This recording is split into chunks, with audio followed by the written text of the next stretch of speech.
PM Modi ने बनासकांठा में dairy परिसर का किया लोकार्पण, कहा दूध उत्पादन में भारत नंबर 1। प्रधानमंत्री नरेंद्र मोदी इन दिनों 3 दिवसीय यात्रा के लिए अपने गृह राज्य गुजरात में मौजूद है। यात्रा के दूसरे दिन प्रधानमंत्री ने बनासकांठा के दियोदर में डेयरी परिसर का लोकार्पण किया। इस दौरान अपने संबोधन में उन्होंने कहा कि बीते 1-2 घंटों में मैं यहां अलग अलग जगहों पर गया और डेयरी सेक्टर से जुड़ी सरकारी योजनाओं की, लाभार्थियों और पशुपालन पर बहनों से मेरी विस्तार से बात हुई। इस पूरे समय के दौरान मुझे जो जानकारियां दी गई उससे मैं बहुत प्रभावित हूं। प्रधानमंत्री ने कहा कि भारत में गांव की अर्थव्यवस्थाओं को, माताओं बहनों के सशक्तिकरण को कैसे बदल दिया जा सकता है, सहकार कैसे आत्मनिर्भर भारत के अभियान को ताकत दे सकता है, ये सब कुछ यहाँ अनुभव किया जा सकता है। उन्होंने कहा कि बनास डेयरी, संकुल चीज और वही प्लांट, ये सभी तो डेयरी सेक्टर के विस्तार में अहम है। बनास डेयरी ने यह भी सिद्ध किया है कि स्थानीय किसानों की आय बढ़ाने के लिए दूसरे संसाधनों का भी उपयोग किया जा सकता है।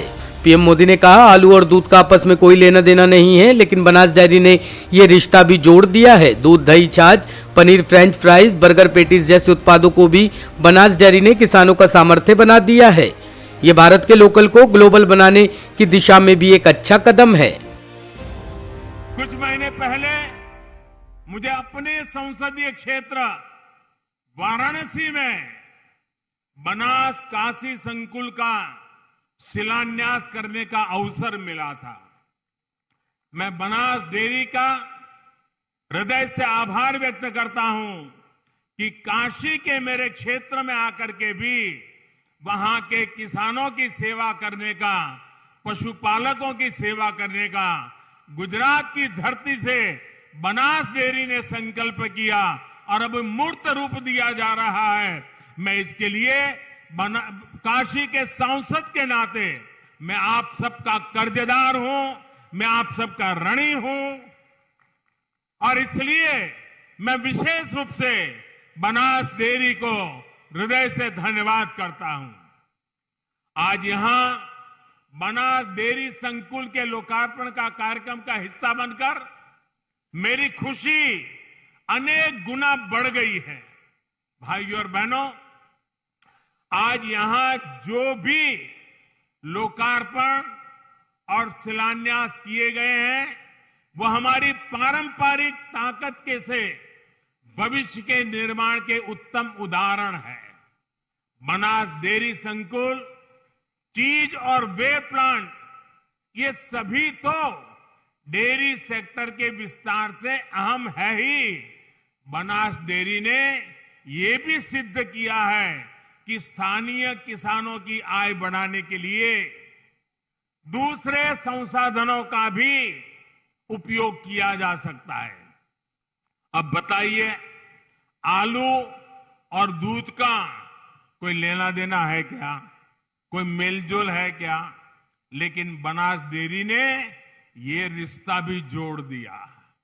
दूध, छाछ, दही, पनीर, आइसक्रीम के साथ ही aloo tikki, aloo wedge, French fries, hash brown, burger patties जैसे उत्पादों को भी बनास डेयरी ने किसानों का सामर्थ्य बना दिया है। ये भारत के लोकल को ग्लोबल बनाने की दिशा में भी एक अच्छा कदम है। विकास को लेकर पत्रकार ने पूछा सवाल तो भड़के डिप्टी सीएम तारकिशोर, कहा नहीं दे सकते जवाब। बिहार के उप मुख्यमंत्री तारकिशोर प्रसाद का एक वीडियो सोशल मीडिया पर वायरल हो रहा है। इसमें उनसे एक पत्रकार ने विद्यापति सर्किट के सुंदरनाथ धाम मंदिर को जोड़ने का सवाल पूछ लिया। इस पर वे भड़क गए और कहा कि हम आपके सवालों के जवाब नहीं दे सकते, आप चाहे तो मेरी बात को रिकॉर्ड कर लीजिए, ये गलत तरीका है आपका, अखबार में बॉक्स बनाकर लिख दीजिएगा, हमें कोई दिक्कत नहीं है। इसके बाद गुस्से में डिप्टी सीएम कुर्सी से खड़े हो गए और कैमरे पर हाथ मारने लगे। दरअसल डिप्टी सीएम बीजेपी विधायक विजय मंडल के बेटे की शादी में शामिल होने के लिए अररिया आए थे। इस दौरान पत्रकारों ने उनसे पूछ लिया कि उन्होंने विद्यापति सर्किट से शिव मंदिर सुंदरनाथ धाम सुंदरी को जोड़ने की घोषणा की थी, उस पर क्या हुआ। इसी पर वे गुस्सा हो गए। डिप्टी सीएम ने कहा कि हम आपके सवाल का जवाब नहीं दे सकते, आप चाहे तो मेरी बात रिकॉर्ड कर लीजिए, ये गलत तरीका है, हम इस तरह से आना बंद कर देंगे। यही सब धंधा है आप लोगों का। लिख दीजिएगा ब्लॉग में, हमें कोई दिक्कत नहीं है। अखबार में बॉक्स बनाकर लिख दीजिएगा। बढ़ के डिप्टी सीएम अपनी कुर्सी से उठकर खड़े हो गए और पत्रकार के मोबाइल पर भी हाथ मारने लगे। पर्यटन स्थल बनाने के लिए इस दिशा में क्या कार्यवाही हुई सर? अभी तक नहीं दे सकते हैं जवाब आपका। इसी बात पर रिकॉर्ड कर लीजिए, समझे नहीं? गलत तरीका से आप इस तरह से करते हैं तो अच्छी बात नहीं। बहाना बंद कर देंगे हम। यही सब धंधा आप लोग कर रहे हैं। लिख दीजिएगा ब्लॉग में, हमको कोई दिक्कत नहीं है। बॉक्स न्यूज बना दीजिएगा ना, कोई दिक्कत नहीं है। इस तरह का बयान देकर यहाँ तक हम नहीं आए। ब्यूरो रिपोर्ट, टीम तफ्तीश न्यूज।